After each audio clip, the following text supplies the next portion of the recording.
Police പിടിച്ചോണ്ട് പോയി. എന്നിട്ട് നിങ്ങളുടെ അടുത്ത് കുറച്ച് കാര്യങ്ങളൊക്കെ ചോദിക്കണം. നിങ്ങൾ എന്ത് ചെയ്യും? നിങ്ങൾക്ക് അറിയാവുന്ന കാര്യങ്ങളൊക്കെ പറഞ്ഞു കൊടുക്കും അല്ലേ?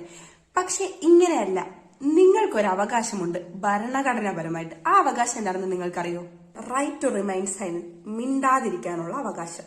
സിമ്പിൾ ആയിട്ട് പറഞ്ഞുതരാം. പോലീസ് നിങ്ങളെ പിടിച്ചുകൊണ്ടുപോയി ചോദ്യം ചെയ്യാൻ വേണ്ടിയിട്ട് പോവാണ്. നിങ്ങൾ ഫസ്റ്റ് എന്താ ചെയ്യുക? നിങ്ങളുടെ പേരും അഡ്രസ്സും ID പ്രൂഫും ഒക്കെ നിങ്ങൾക്ക് പറഞ്ഞു കൊടുക്കുന്നതിൽ തെറ്റില്ല. പക്ഷെ ഇതല്ലാതെ വേറെ എന്തെങ്കിലും നിങ്ങളോട് ചോദിച്ചാൽ നിങ്ങൾ പറയേണ്ടത്, ഞാനിപ്പോ റൈറ്റ് ടു റിമൈൻ സൈലന്റ്, അതായത് എന്റെ മിണ്ടാതിരിക്കാനുള്ള അവകാശം ഉപയോഗിക്കുകയാണ്. എനിക്ക് എന്റെ അഡ്വക്കേറ്റിനെ കൺസൾട്ട് ചെയ്യണം, എനിക്ക് എന്റെ അഡ്വക്കേറ്റുമായിട്ട് ബന്ധപ്പെടണം എന്നുള്ള വാക്കല്ലാതെ മറ്റൊന്നും തന്നെ നിങ്ങൾ പറഞ്ഞു കൊടുക്കേണ്ട ആവശ്യമില്ല.